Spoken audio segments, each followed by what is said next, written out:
Alright guys, this is Snodix627 and welcome to Let's Talk About My Week. I am sorry that this is released on the Saturday. I just had more time on the Saturday than on the Friday and, well, decided to record it there.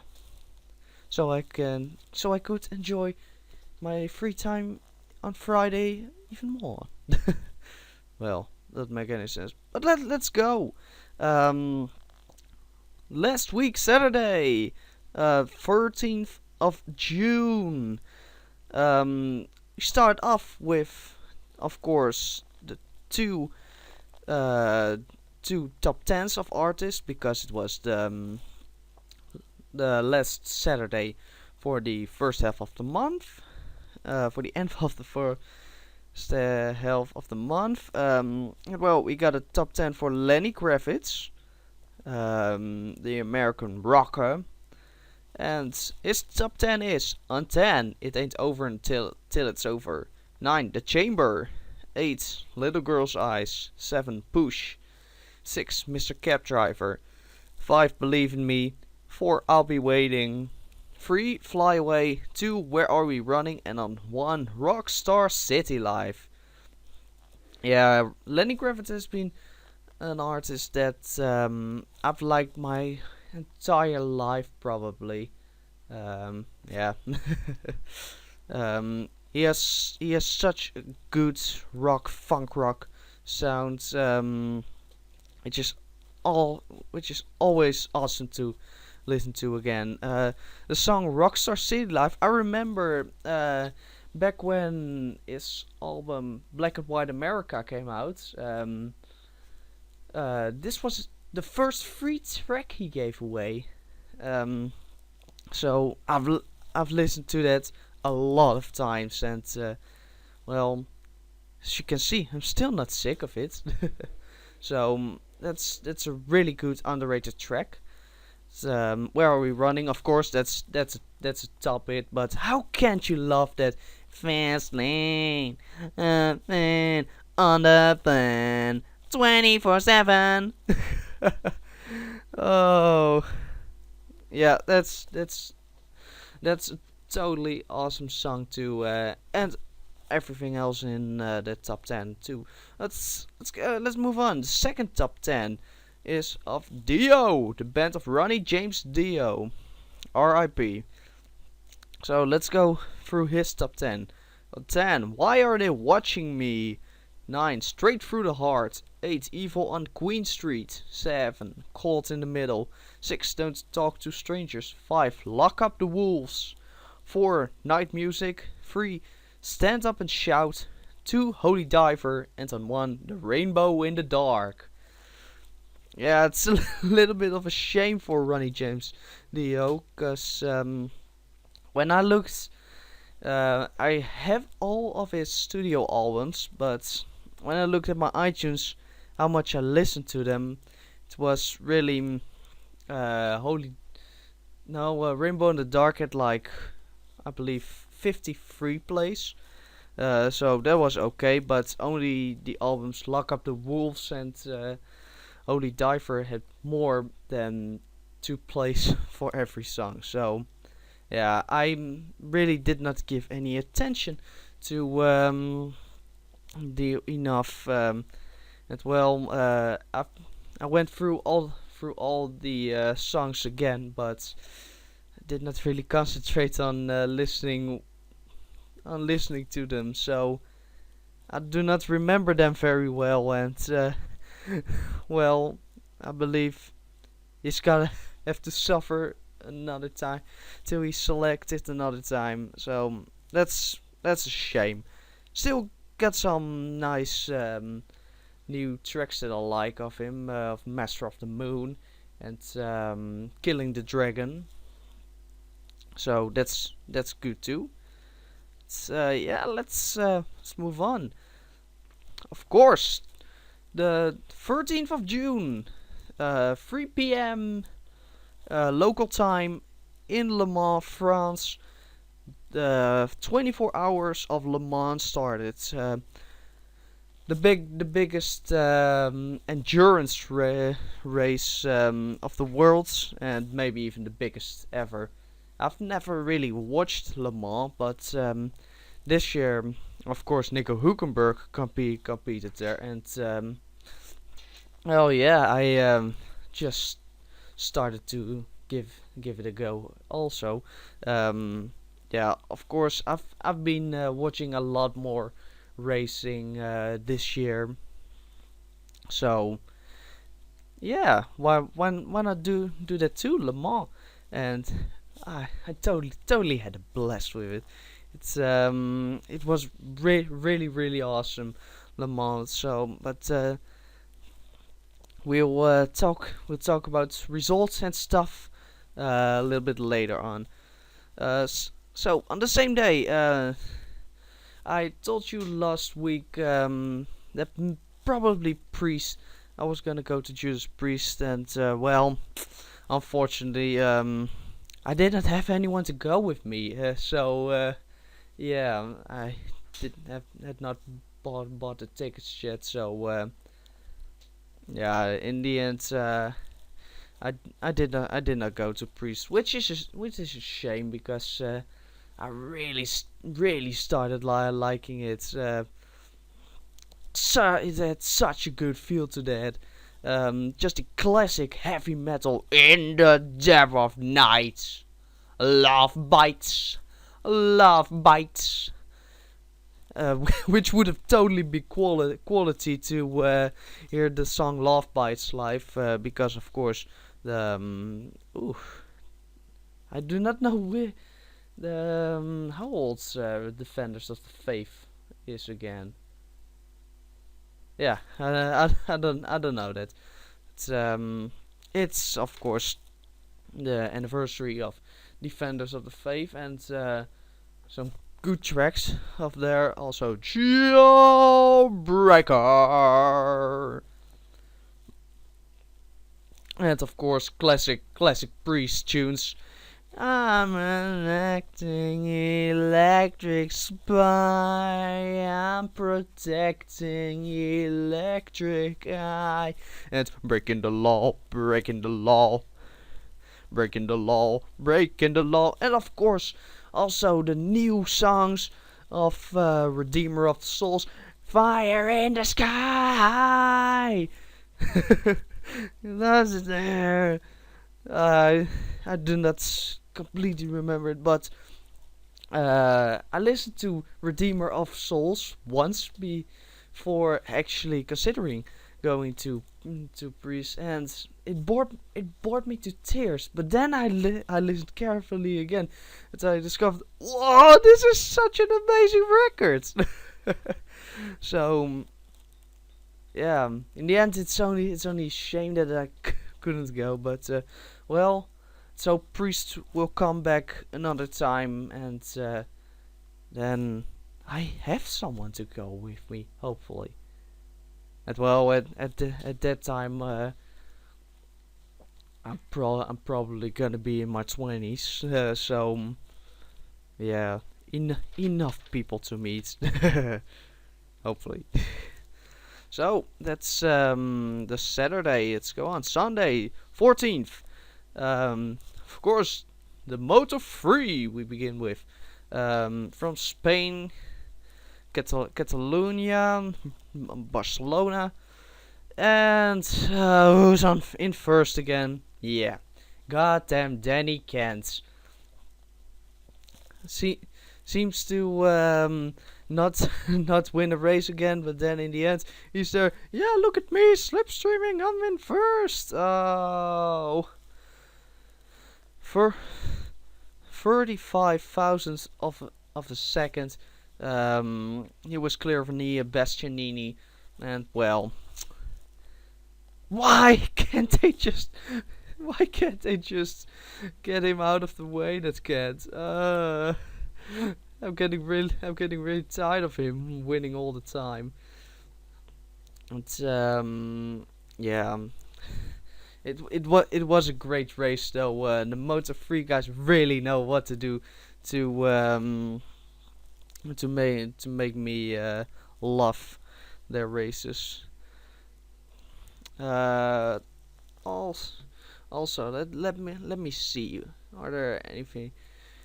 No, there not really anything particular I wanna say about Moto3. Of course, Fabio Quartararo had a down weekend, so that sucks for him. And I believe Masbu went off again just right before the finish line. So he had to carry his motorcycle with him again. Let's move on. Moto2. It's again. It was time for the flipping Frenchman. I believe that's his name. But yeah, Johan Zarco won again. That's that's again bad for the championship because right now he's so far away of everyone. But it's always nice to see a Zarco backflip. So well, that compensates for what he does ruin. Okay, but yeah, Tito Rabat. What a guy. Leads the entire race. Last lap gets overtaken by Zarco. Tries to get him back. Brakes too late and even loses second place to Rins. Oh, damn it, Rabat. How do you expect to win a second title if you drive like that? Loos was way too slow again, and Volker, yeah, I do not know what Volker was doing. But he started in P2, and after the first corner he was in like 20th. So, was really disappointing to see Volker do that again. Luthi in 6th, so shame he couldn't follow the pace. Well, we'll see. Of course, Wheeler Rod did compete again in Moto2, but he did not finish. So let's move on. MotoGP. Oh, and also that guy is back. Jorge Lorenzo in front of Valentino Rossi.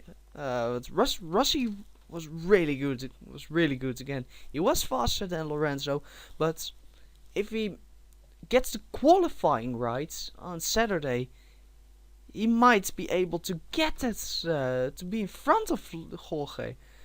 But as long as he doesn't do that, he has to drive his socks off at the beginning of the race, overtaking everyone, and then Jorge can just walk on.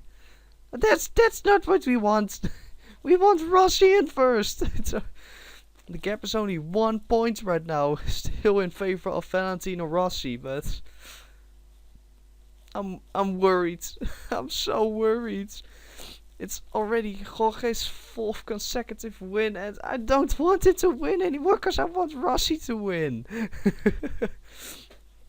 Okay, also Pedrosa is back again on the podium after for the first time since his recovery, so that's good.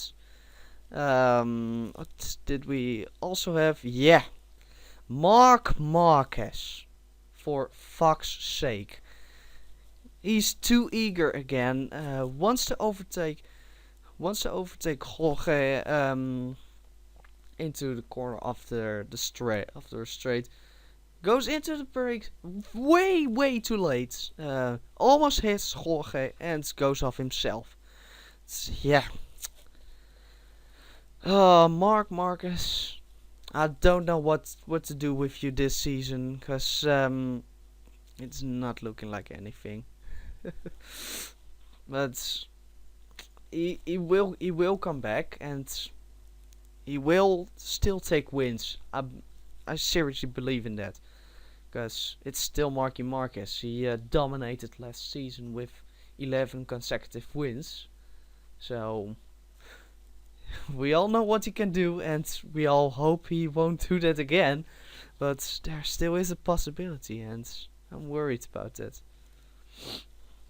Also, Crutchlow, yeah, he went off again. But something that also captured my attention was, of course, the Suzuki's. They were, I believe, first and second on the starting grid. Then again, bad starts. Elish uh, came back to fourth, but then went off. And Maverick only ended up in sixth after that. So the Suzuki, it is a quick car for one lap, but they can't do an entire race. That's just too much for the Suzuki. So they really need to do some more work on that bike, and hopefully it'll be back. Um, it'll be back and can be able to challenge for podium or even victory. Yeah. Also, something really strange occurred in that race. Andrea Dovizioso crashed all by himself, which you do not often see. So, yeah, really strange. It's, up next, of course, Essen, the Netherlands, for the MotoGP and Moto2 and Moto3, which is in 2 weeks. Well, 1 week from now on. But I'm hella ready for that. uh, I can't wait. Essen also is a track where Rossi is really good, so really hope for another Rossi win. It's okay, let's move on. And again, 3 p.m. A day later, the 14th of June, the finish of Le Mans, and oh my god, I bow for all of you. Earl Bamber, Nick Tandy, and Nico Hulkenberg. They won Le Mans 2015 in the Porsche 19 car, and they did it in so much style. Rookie drive for Hulkenberg, of course. First time he does Le Mans, first time he wins it, which shows his talents. Hulkenberg did this with GP2 and all of his pre Formula One career seasons. So it really shows that the guy has so much talent, but it is being wasted at the Force India team. Force India, of course, did good things for him in all seasons he's been for them, and even gave Nico the chance to stay in Formula One while Williams chose for money. But still, it's being wasted. And when you take a look at Kimi Raikkonen not even being able to stay on the track for the entire race at Canada, shouldn't they replace Kimi Raikkonen with Nico Hulkenberg? Yeah, of course. He has an issue with him because he's too tall, and because he's too tall, that means that he weighs too much, and that's a problem because because he weighs so much, he already loses 0.4 seconds to his teammate Sergio Perez.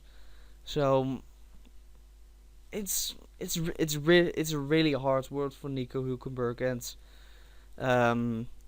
this win at Le Mans for sure it brings him under the attention, and he deserves it again because he again is the best. But if it'll lead to better teams, yeah, we just have to hope. But unfortunately, well, that's depends on from which point of view you look at it. But I find it unfortunate that probably Nico Hulkenberg will soon make his full career out of WEC endurance races. So that would be a real shame, because he could have been a Formula One winner, a Formula One champion. He He did so much right in his career, and he did not get anything just because he was too tall. And that's a damn shame. So I'm still here, even though it won't help. I'm still praying for him. He'll make it eventually, but uh, I don't know. It's it's hard. But Nico Hülkenberg has something to share with Sebastian Vettel right now. They're both Germans, and they both made sure that Webber came in second. Because Mark Webber was their favorite to win Le Mans 2015. Really confident and stuff, and Mark Webber superior. But yeah, in the end, it's again a damn German that's in his way. Um, in to grab that first place. So that's a shame again, Weber. What are you gonna do? You get beaten again with even a year more experience. Oh, that's okay. It was still really awesome from the beginning to the end. Always fights on track. Only one lap difference between the leader over 24 hours. One lap difference. That's 6 minutes. That's huge. And there were if you look at other classes, let's have a look. Well, looks a little bit different at the end, but it's unbelievable. After 18 hours, still in lower classes, there were fights for the win. Um, so that's crazy. That was crazy. Um, they said that there hasn't been such an exciting Le Mans for a long while, and well, that's indeed the truth. Cause I enjoyed it a lot, and well, I've never been such a Le Mans fan, but next year I'll definitely be back, especially if the Hulk drives again, because that will only lead to more amazing things.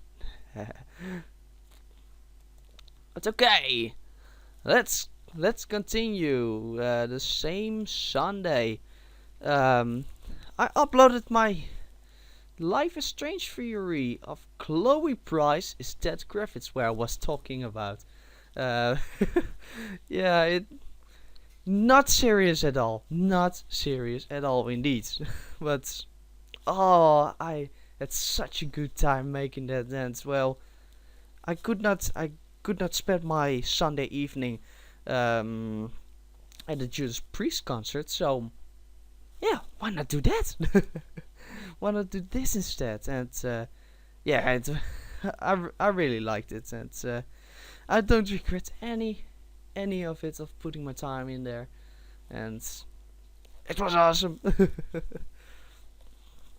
So yeah, go check it out, of course, in the description, and all over the channel probably. Yeah, let's continue. Oh my god. The Monday 15th of June. Telltale Games was at E3 and they announced something. A new Telltale Games miniseries, The Walking Dead Michonne. That's apparently about a character in the comics, which disappeared, and we'll see the life of her in the time she disappeared. I do not know anything outside The Walking Dead, the game, of course. I haven't read the comics, do not watch the show, but damn, I am so fucking ready for this again. Um, but the hype has been a little bit slow. Actually, I am of course I'm freaking out. I'm ready as fuck for this, but we'll come back to that point why I'm not 100% entirely hype for this. So let's continue. Tuesday, 16th of June. The GP4 season 1980 finished with the winner Austrians Jo Gartner, um, becoming world champion in his fifth season with 36 points, 1 point clear of Philippe Alliot and 3 points clear of Rene Arnaud. So after four years of Jordan, there finally was a success for Jo Gartner, and well, he can join the Prancing Horse team, and Mikey Tackwell has to find another team again. It's okay. Who are out of the championship right now? It are Vittorio Brambilla, that's a rookie, so he only scored 3 points and did not make it. Stefan Johansson, in his fourth season, he only scored 3 points too, so that's a shame for him. And Eliseo Salazar with 7 points in his third season, and Michele Alboreto just escaped being caught out of this season. So yeah, that's the 1980 season of GP4, and we're still having a lot of people in the hunt for that record of Nico Hülkenberg there. Or even Adrian Sutil, Zoltan Baumgartner, Damon Hill, Björn Wiersheim, or Anthony Davidson, or you can name countless of names here. Yep, that's it for the 1980 season. If you want to download the stats, they are in the description, of course. So go check that out. What happened at the same day was I already noticed it at when I came back from jogging that there was a chicken walking around on the streets at my place, and I thought like, oh yeah, some of my neighbors have chickens, and maybe they gave them free roaming, which I already thought like, what the fuck. Yeah, I tried to scare him, run a little bit towards him, but that chicken wasn't afraid as fuck. He didn't move at all. Even looked at me like, "What the fuck are you doing, guy?"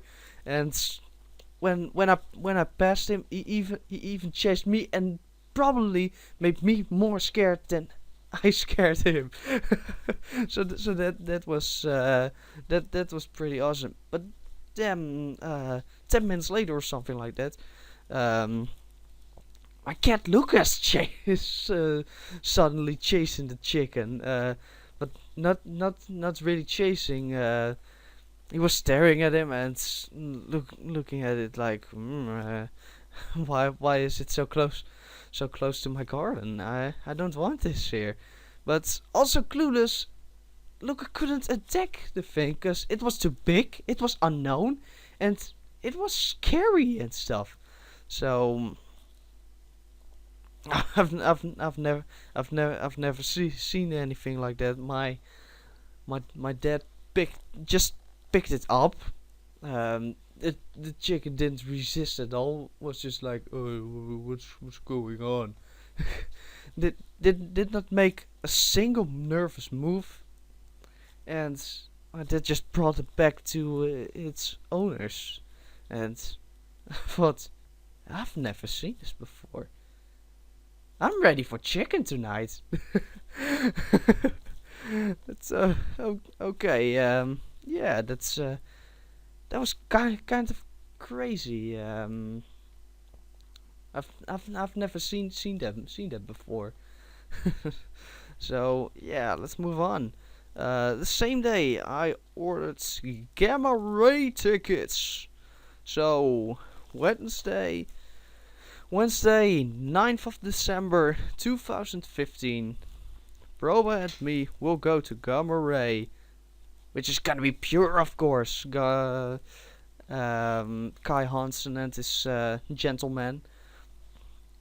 Of course, X Halloween and stuff, but Gamma Ray still is good, even though I only really listen to Empire of the Undead. But it doesn't matter. Still enough time to discover all of their songs and love all of their songs. It's well, I just think that's gonna be great. So yeah, that's it. Then Wednesday, the 17th of June. I had my retake on my physics exam, and well, it went quite well. I did not get a headache this time, which was all I actually hoped for. But mm, I I really thought, yes, this is going good while making it. After that, while taking a look again at my answers, I thought a little bit less. It's not gonna be good, but well, um, I always have been like 8 out of 10. Otherwise, I'm not happy. So now I'm just saying, let's make it my better subject. So 7.8 out of 10. That's enough for me. So I think I could be able to do that. That's only a little minor mistakes. But well, if I get an 8 out of 10 or even higher, then I would also get an 8 out of 10 overall, which is pure, which makes me good enough. Look at me, good enough to do what I'm gonna do next, which is applied physics. So that's really good, really good. Yeah.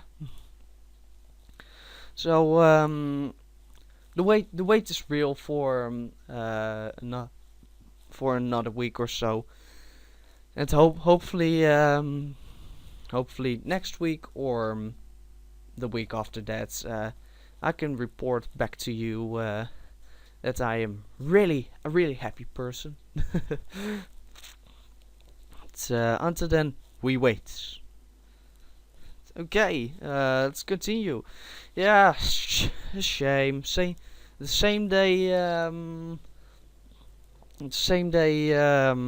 I was leaving my school, somehow my watch got stuck beneath my backpack, and it broke. So that's broken now, and I have to get it fixed. But I actually do not want to get it fixed, because that's gonna cost money again, and well, I do not give that many shits about wearing a watch or not. But I feel since that moment, I feel like I'm less in control of my time.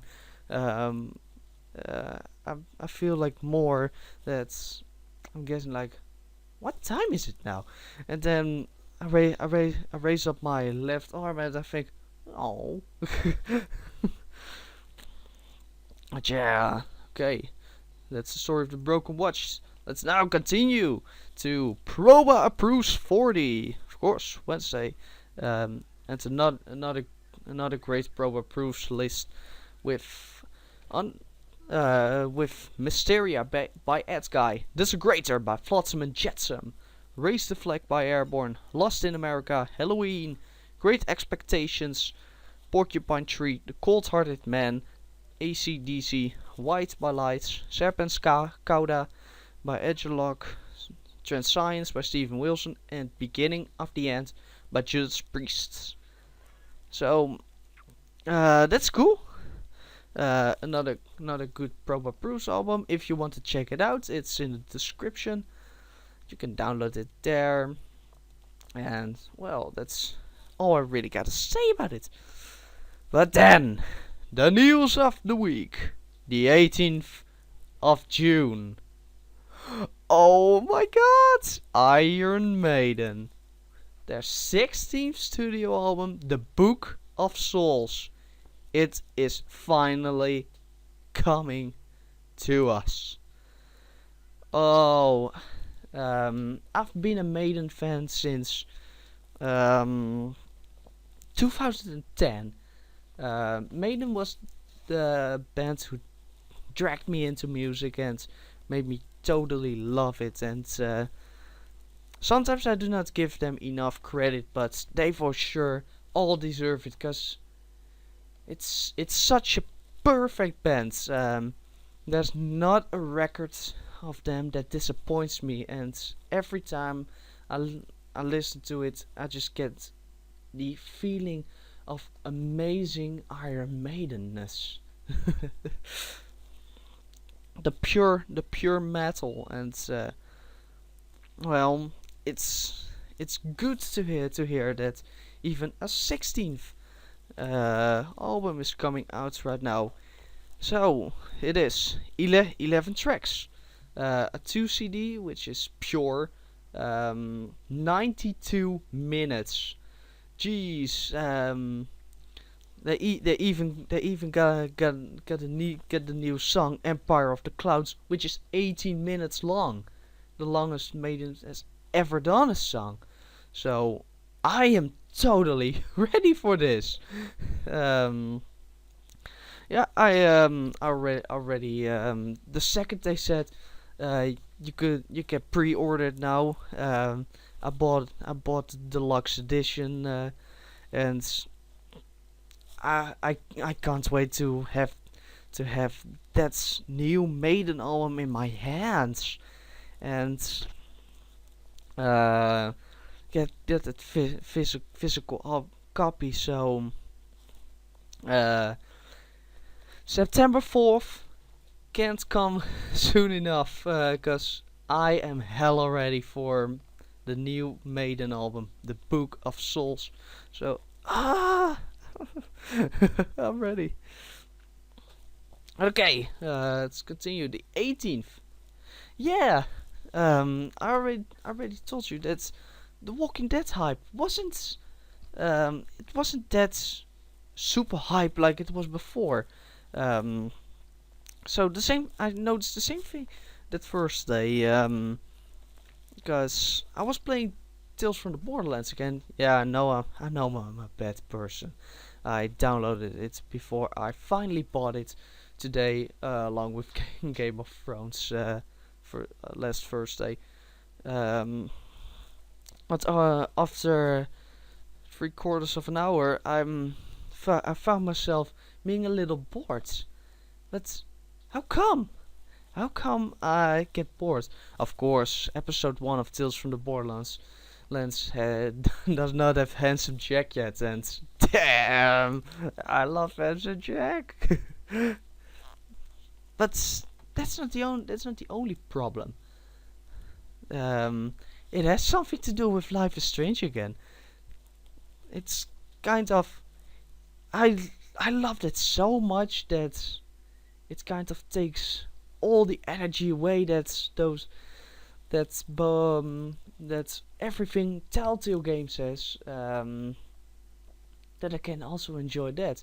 Of course I still enjoy it, but yeah, it's something really weird, and well, I actually do not really mind, because uh, I look forward to Life is Strange a lot more, of course. Because I do not even know if yeah, I knew, of course, Telltale Games did a panel on the Monday, but at E3, I I really was following Donuts, and I was so there for the first Q&A for Life is Strange, and it was like, oh my god, I want it. I want it more in my life.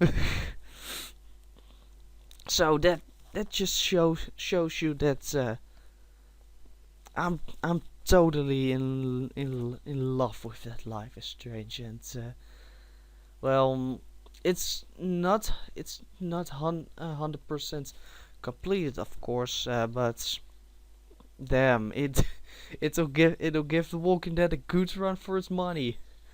So fight it out, bring the claws out. I love seeing games fight over each other. And we'll see who the winner is. Hopefully by September, because then the last episode of Life is Strange should be out. But yeah, let's just hope that happens. I really want to. Okay, and the last day, Friday. Of course, GP2 qualifying happened there with again Stoffel Van Dorn. Yeah, he grabbed pole position again, and well, what else is Stoffel gonna do? He wins. He wins everything, and if he should just continue like this, and say Formula One, come in at Formula One teams and give me all the stuff. Be like that. Give me all the stuff, and I will win your championship. And everyone will love him. The damn Belgium. Yeah, again, really good job. And was good to see. Alexander Rossi in 12th, so I believe that is his main rival. Let me have a quick peek. Yeah, it's still Alexander Rossi, but damn that gap. If you have a look, Ariento is in 5th. Evans is in 11th, and Lynn was in 10th. So yeah, what are they gonna do? There's no way they can stop Stoffel Van Dorn, because he's gonna own this championship. He already owned it, and well, he'll probably win every feature race. So yeah, well, if he takes pole in every on every circuit, but he's on his way, and he's on his way to break records after records after records. And well, GP2 hasn't been good for the champion last 2 years, because maybe even last 3 years, because of course Jody and Palmer only got Lotus got in as Lotus test driver. Fabio Limer, he's right now the Mana Marussia test driver, and drives IndyCar, I believe, which doesn't concern me at all. And the year before him, it was Davide Valsecchi, I believe, and Davide Valsecchi is a commentator right now. So yeah, that's all. That's also not what you want. Well, maybe it is, but okay, GP2, and the last thing I will stop my let's talk about my week with is that the 9th of June we hit our 10-year anniversary of the biggest drama in Formula One. An unbelievable fucked up race. Of course, then I'm talking about the American Grand Prix of 2005, which, yeah, I remember I watched that as a 7-year-old kid, and I was happy that Christian Albers was gonna get points. Of course, 10 years later, I know what happened, and I know that was awful, that race. basically what's happened, there were two tire suppliers, Bridgestone and Michelin, and uh, what happened there was the track was not um, for drivers. The track was not rideable safe enough in the last turn. So what happens? Oh damn! I'm losing. What the fuck am I losing with the concentration? So what happened was that the Michelin drivers could not exit the last turn with full throttle, which meant that they couldn't race. And well, they said to the FIA, maybe if we go and put in a chicane at the last turn, then all the Michelin drivers would be able to drive.